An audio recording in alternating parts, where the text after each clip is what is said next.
Habari za wakati huu, mtazamaji wa SQF TV, na kusalimu sana popote pale ulipo. Karibu sana tuziangazie taarifa za habari zilizotufikia siku ya leo Januari 28, 2026. Huko na Mipenda Gorton ambaye anakusomea taarifa hizi za habari kupitia studio zetu zilizopo hapa ACC jijini Arusha. Jeshi la polisi mkoa wa Mtwara linamshikilia mtoto Shabani Muobe mwenye umri wa miaka 12 kwa tuhuma nzito za kujaribu kumuua mtoto mwenzake wa miaka 4 kwa kumjeruhi shingoni kwa kutumia wembe katika wilaya ya Nyumbu. Akizungumza na wanahabari, kamanda wa polisi mkoa wa Mtwara ACP Isa Suleiman amesema tukio hilo la kikatili lilitokea Januari 23 katika kijiji cha Masialele. Kinadaiwa kuwa mtumiwa alimlaghai mhanga Ibrahimu Kelvin mwenye umri wa miaka 4 aliyekuwa akicheza na wenzake na kumpeleka katika msitu wa Jando. Tukio hilo limetokea tarehe 23 wa kwanza 26 katika kijiji cha Masialele wilaya ya Nyumbu mkoa wa Mtwara, baada ya mtuhumiwa kumlaghai mhanga akiwa anacheza na watoto wenzake na kuelekea naye katika msitu wa Jando la kijiji, kisha kumjeruhi shingoni kwa kutumia kiwembe na kumtelekeza katika pori hilo. Chanzo cha tukio hili kinachunguzwa. Mhanga anaendelea kupatiwa matibabu katika hospitali ya Mission Ndanda wilaya ya Masasi. Aidha, kupitia doria na misako, jeshi la polisi mkoa huu wa Mtwara kwa kushirikiana na askari wa wanyamapori imefanikiwa kuwakamata watuhumiwa wawili: Ignas Aaron Mponzi miaka 37, mwalimu shule ya msingi na Mitende, na Dickson Ado miaka 46, mkulima, wote wakazi wa kijiji cha Nangumbu wilaya ya Ruangwa mkoa wa Lindi, kwa kosa la kupatikana na nyara za serikali, yaani meno ya tembo. Watuhumiwa hao walitoka na meno ya tembo wilaya ya Ruangwa kwa kutumia pikipiki aina ya TVS ambayo haina namba za usajili kwa ajili ya kwenda kuuza wilayani Masasi. Watuhumiwa walikamatwa katika nyumba ya kulala wageni ambayo tunahifadhi jina lake, wakiwa wanasubiri mteja ambaye walikuwa wamepanga naye biashara hiyo. Aidha, tarehe 17 mwezi wa kwanza 2026, jeshi la polisi mkoa huu wa Mtwara liliwakamata Abbas Muhammad Nakiti miaka 49 na Muhammad Mohad Nakiti miaka 22, mkulima, wote wakazi wa kijiji cha Mkachima wilaya Masasi, wakiwa na viroba 10 vikiwa na dawa za kulevya aina ya bangi zenye jumla ya uzito wa kilogramu 110. Mkuu wa mkoa wa Arusha Mheshimiwa CPA Amos Makalla amesema kukutana na wanasheria na mawakili wa serikali na kujengewa uelewa wa pamoja katika kutoa msaada wa kisheria kwa wananchi ni utekelezaji wa vitendo vya maono ya Rais Daktari Samia Suluhu Hassan ya kuweka tabasamu kwa wananchi kwa kuondoa changamoto zao. Mheshimiwa Makalla amebainisha hayo leo Januari 28, 2026 jijini Arusha wakati akimwakilisha Waziri wa Katiba na Sheria Daktari Juma Homera katika ufunguzi wa mafunzo ya mawakili wa serikali kuhusu msaada wa kisheria. Pongeze Wizara ya Sheria na Katiba kwa kutambua umuhimu wa kuwakusanya kwa pamoja wanasheria na mawakili wa serikali kwa lengo la kuwa na uelewa wa pamoja katika kwenda kutoa msaada wa kisheria kwa wananchi wetu. Huu ni utekelezaji kwa vitendo anaofanya Waziri wa Sheria na Katiba Dr. Juma Homera kutekeleza maono ya Mheshimiwa Rais kwamba akiondoka aache tabasamu. Utekelezaji huu anaofanya Waziri wa Sheria ni kwenda kuwasikiliza wananchi, kwenda kutoa msaada wa kisheria, maana yake pia kutatua changamoto zao, na ukishatatua changamoto zao wanapata furaha, amani, na hilo ndo tabasamu aliloahidi Mheshimiwa Rais. Na sasa niseme tu kwamba Mheshimiwa Waziri amenituma hapa niwaeleze yafuatayo. Kwanza, nimetaarifiwa kwamba upo mpango wa wizara kuhakikisha mawakili wa serikali na maafisa sheria ambao ni mawakili wa kujitegemea au wana sifa za kuwa mawakili wa kujitegemea kuruhusiwa kutoa huduma za msaada wa kisheria, hususan wa uwakilishi kwa mashauri ambayo hayana mgongano wa kimaslahi na mwajiri. Hatua hii ni kubwa na ni nzuri, kwani inaongeza idadi ya mawakili wa kujitegemea katika eneo la msaada wa kisheria na kuwafikia wananchi, hususani wale walio katika maeneo ya pembezoni. Niwasihi sana mtumie weledi wetu katika kuwahudumia wananchi. Tujenge utamaduni wa kujitolea zaidi, kwani huduma za msaada wa kisheria ni wito.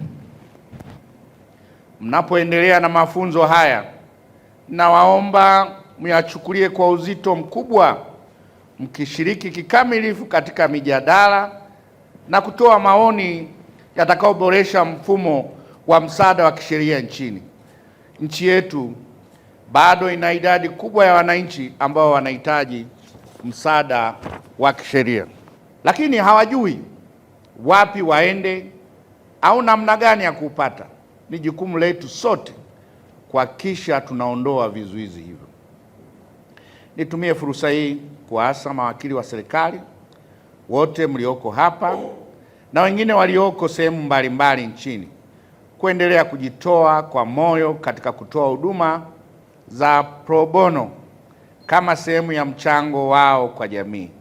Hii ni hitaji la kitaifa na pia ni wajibu wa kimaadili kwa kila mtaalamu wa sheria.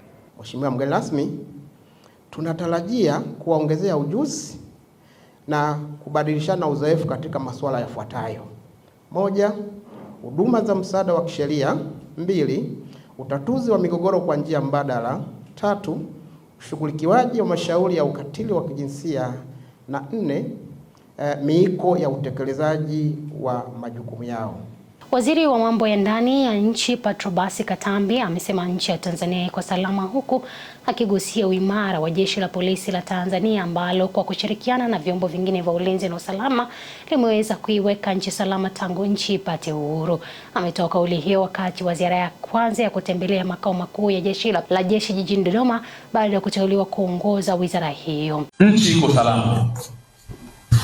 Nchi iko salama kwa sababu ya kazi yenu nzuri, kazi yenu yenye weledi ambayo mmeifanya na mmeendelea kuifanya toka uhuru na mpaka leo tunazungumza, nchi ikiwa salama.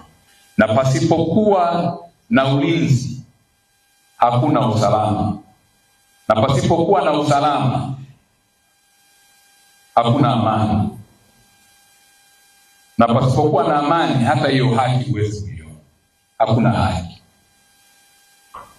Na vivyo hivyo, kama hakuna hivyo, hakuna maendeleo. Na maendeleo yanatokana na hali ya utulivu na amani na usalama. Ukiwa na amani na usalama kwenye eneo lolote, watu watafanya majukumu ya kuingiza kipato na kujenga uchumi. Hakutakuwa na shughuli yoyote ya kujenga uchumi au kuweka kipato kama hakuna amani na usalama. Kwa hiyo maendeleo yoyote ya kiuchumi yanatokana na kazi zinazofanywa za ujenzi wa uchumi wa mtu mmoja mmoja au wa taifa kwa ujumla. Na kazi hizo zinaweza zikawa ni za kujiajiri, kuajiriwa, na zikawa ni shughuli za kibiashara na majukumu mengine yoyote. Haya yote hayawezi kufanyika kama hakuna amani. Na haya yote hayawezi kufanyika kama hatuna vyombo muhimu na madhubuti vilivyojengwa kwa misingi na mifumo ya kisheria kuweza kusimamia yale ambayo yanapaswa kufanyika na yale ambayo yanapaswa kuwa. Moja ya vyombo vya msingi vilivyojengwa pamoja na Jeshi la Polisi Tanzania, ikiwa ni moja ya vyombo vinavyosemwa vya ulinzi na usalama katika Katiba ya Jamhuri ya Muungano wa Tanzania. Kwa ndugu zangu, leo tumefika sisi kwa kazi hii kama itifaki na utaratibu wa kufika kwenu na kuzungumza naye. tumekuja kuwaomba ushirikiano ili tusaidizane tuweze kufikia azma iliyowekwa kwa mujibu wa sheria na katiba ya Jamhuri ya Muungano wa Tanzania ambao ndio mkataba wa Tanzania wote, lakini pia kufikia azma iliyowekwa kisera, lakini pia mipango na mikakati ya sheria na kisera ya kwenda kutekeleza majukumu kama taifa. Nimekuja kwenu pamoja na Mheshimiwa Naibu Waziri kuhakikisha sasa tunalisimamia taifa letu linaelekea kuwa taifa ambalo pamoja na kwamba mpaka sasa tunayo haki, uhuru upo na taifa letu linajielekeza kwenye maendeleo, lakini bado si haba, tunahitajika, bado tuna wajibu. Tunatakiwa tuendelee kusimamia sheria, taratibu na kanuni na miongozo ili kila Mtanzania aweze kutumia na kuenjoy haki zilizopo na zilizoainishwa kwa mujibu wa sheria, na kila mmoja awe na uhuru wa kuweza kufanya jambo lingine lolote lile ili mradi tu havunji sheria. Jeshi la polisi mkoa wa Tanga linamshikilia Ali Ramadhani mwenye umri wa miaka 38, fundi welding na mkazi wa Amboni, Tanga, tuhuma za makosa mbalimbali ikiwemo unyang'anyi wa kutumia silaha uliotokea Agosti 19, 2025 majira ya saa 4 na dakika 15 usiku katika eneo la Amboni.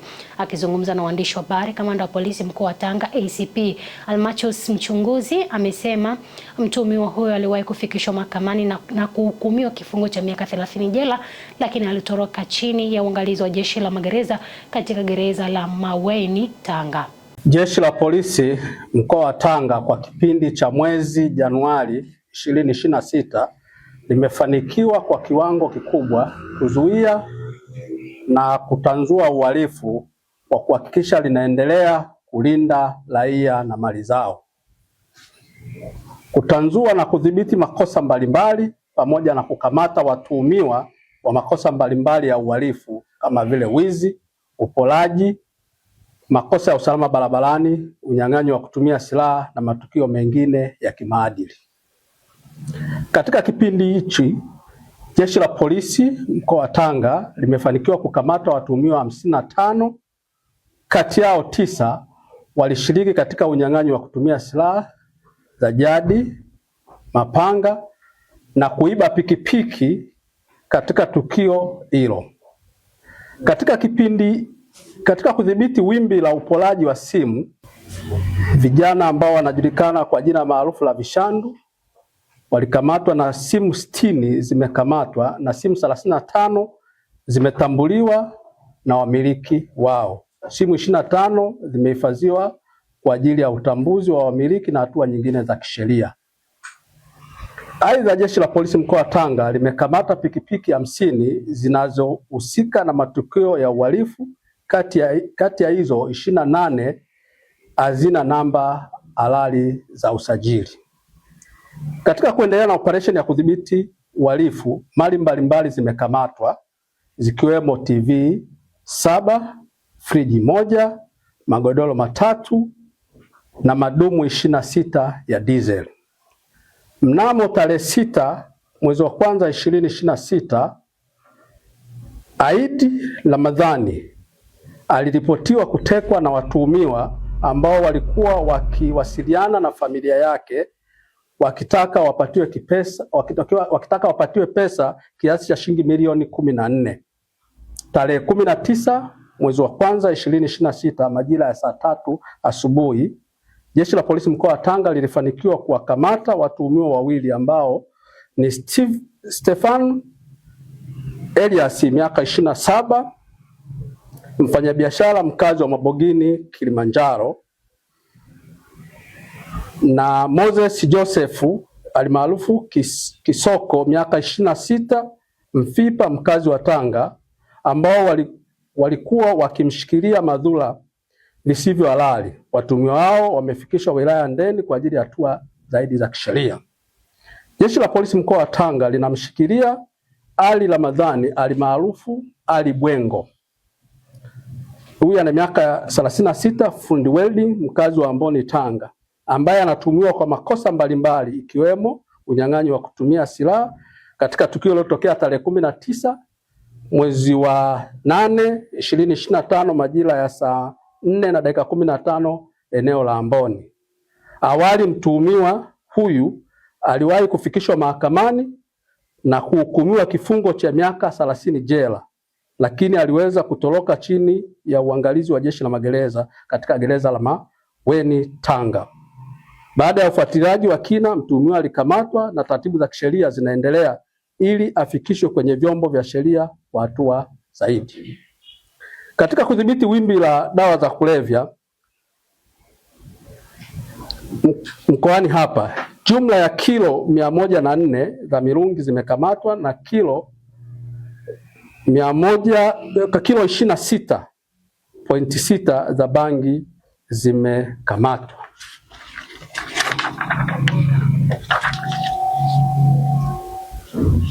Mtuhumiwa Mkombozi Masinius, miaka 40, fundi ujenzi, mkazi wa Mbezi, Dar es Salaam, alikamatwa wilayani Korogwe akiwa na meno ya tembo vipande 19 vyenye uzito wa kilogramu 52. Taratibu za kisheria zinafanyika dhidi yake pamoja na kufikishwa mahakamani.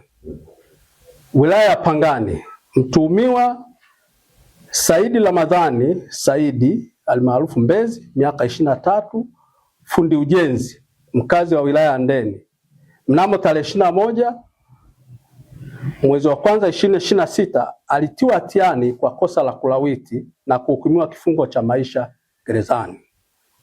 Wilaya ya Korogwe, tarehe 5 mwezi wa 12 2026 watuhumiwa wawili walitiwa hatiani kwa makosa ya kupatikana na nyara za serikali, nyama aina ya nyama za digidigi na kuhukumiwa kifungo cha miaka 20 jela kila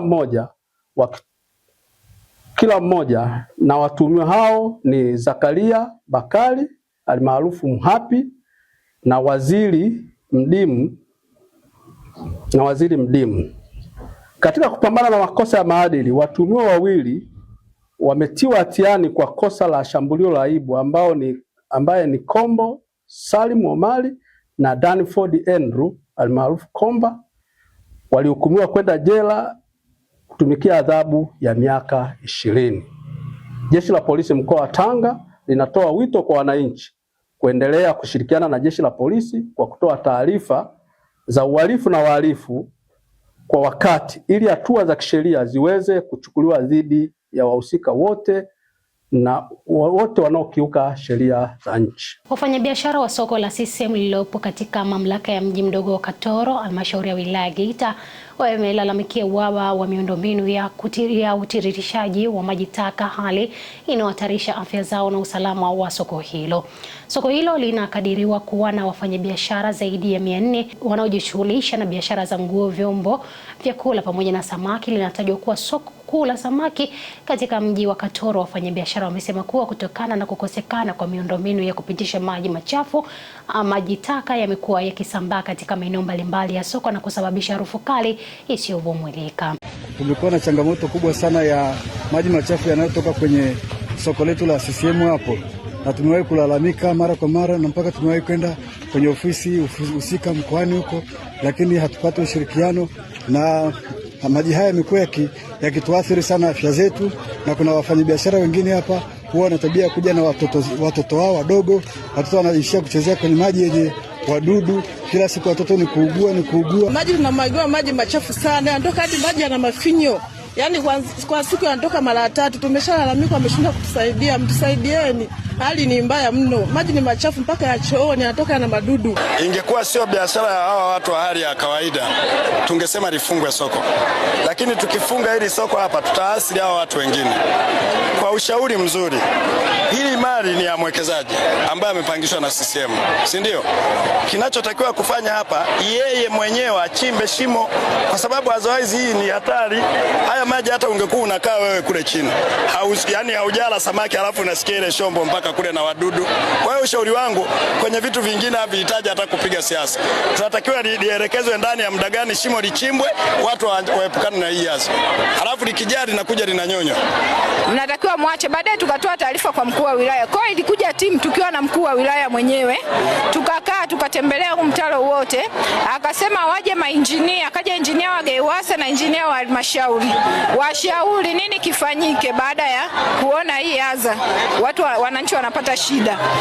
Basi baada ya mainjinia kutoka hapa tukaandika ripoti ya nini kifanyike. Tukairudisha kwa mkuu wa wilaya ili awasiliane na watu wa chama, awaletee ile ripoti, wafanye kile ambacho kimeshauriwa na mainjinia.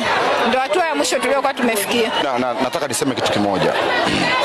Haya maelekezo nafikiri tunayatoa. Na nimuombe tu muwe na ushirikiano na mheshimiwa diwani. Mheshimiwa diwani, hawa ni wananchi wako.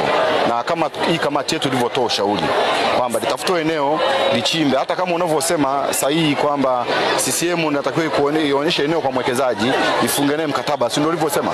Basi uwape jukumu, wape ushirikiano hawa ili kusudi hawa wananchi tuwaondolee hii hali ya kutokea milipuko ya magonjwa hapa. Ili kusudi ulisimamie hilo kwa sababu hawa pia ni wananchi wako. Umeshaelewa? Hilo shimo lichimbwe, CCM ionyeshe eneo gani, kama inatafuta mwekezaji, tafute mwekezaji, hilo shimo lichimbwe mara moja, mlifanyie kazi hilo mara moja hilo swala. Sawa? Mimi kulingana ushauri kutoka kwa wataalamu, mimi pamoja na mtendaji wangu tulifika kwenye chama. Tukamwambia haya maji yaleta adha kwa wananchi.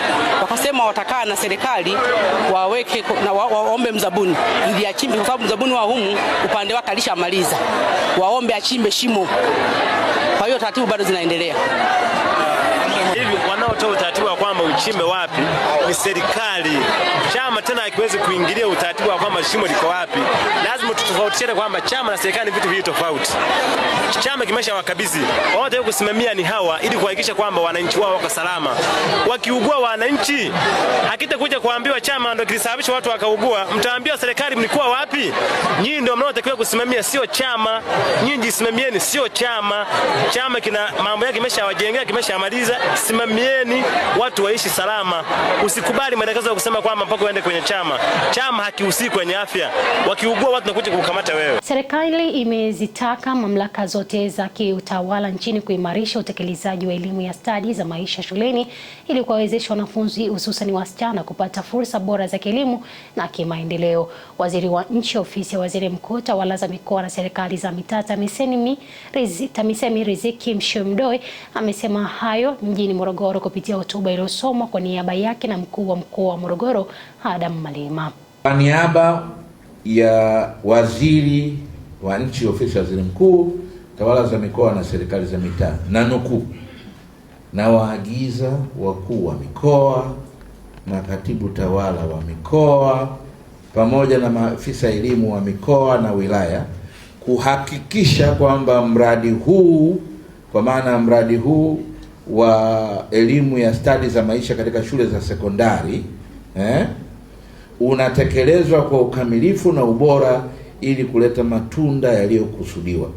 Kwa kuwa vijana hawa wanajitolea, ni waagize kwa kutumia rasilimali mlizonazo katika ngazi za shule, halmashauri na mikoa, muweze kuwapa vipaumbele vya fursa mbalimbali za uwezeshaji vijana hawa wanaojitolea kama sehemu ya motisha ili waendelee kujitolea kwa moyo wa kujenga jamii yao. Kwa mwaka 2025 kati ya mafanikio ambayo tumeyapata ni pamoja na uwezo wa kusapoti watoto 1038 takriban 1039 kwa ngazi ya sekondari kidato cha kwanza mpaka kidato cha 6, lakini kufadhili kutoa scholarship kwa elimu ya vyuo kwa maana na vyuo vya ufundi, diploma pamoja na vyuo vikuu wanafunzi 1257, lakini pia katika kuhakikisha wanawake wanainuka kiuchumi tunatoa mikopo midogo midogo na mikopo mikubwa ambapo pia tumesapoti wasichana zaidi ya 8,000. Lakini sambamba na miradi hii ambayo inamlenga direct mtoto wa kike, pia tuna mradi wa life skills, elimu ya stadi za maisha ambapo tunafanya na serikali,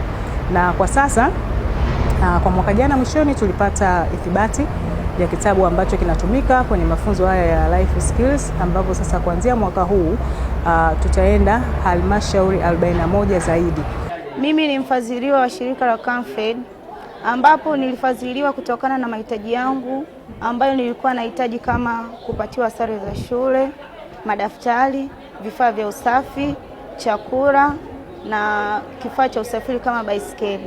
Shirika la Camfed liliweza kunipatia mahitaji haya kwa sababu familia yangu ilikuwa haina uwezo wa kunipa au kukizi mahitaji niliyokuwa nahitaji kwa sababu ya changamoto ya kiuchumi. Pamoja na kwamba shirika la Camfed limenipatia mahitaji yangu, liliona ni vyema pia kutoa elimu ya stadi za maisha ili tuweze kufikia malengo yetu. Na mtazamaji wa SQF TV, kupitia taarifa hiyo ya habari ndio tamati ya taarifa za habari siku ya leo. Asante sana kuchagua na kutazama SQF News siku ya leo. Zaidi ya yote nizidi kukukumbusha huduma ya ambulance inapatikana ndani ya SQF kupitia namba hizo ambazo unaziona. Pigia bure kabisa simu na huduma hiyo itakufikia popote pale ambapo utakuwepo. Zaidi ya yote, tarehe 16 ya mwezi wa pili mpaka tarehe 20 ya mwezi wa pili patakuwepo na upasuaji wa mdomo wazi ambao utafanyika pale katika hospitali ya Malolo Tabora, na upasuaji huo ni wa midomo wazi ambao utafanyika bure kabisa chini ya taasisi ya The Same Qualities Foundation. Kwa niaba ya timu nzima ya SQF iliyoungana na mimi kuandaa habari hizi, ulikuwa nami Penda Gorton, nikutakie jioni iliyokuwa njema na bye kwa sasa.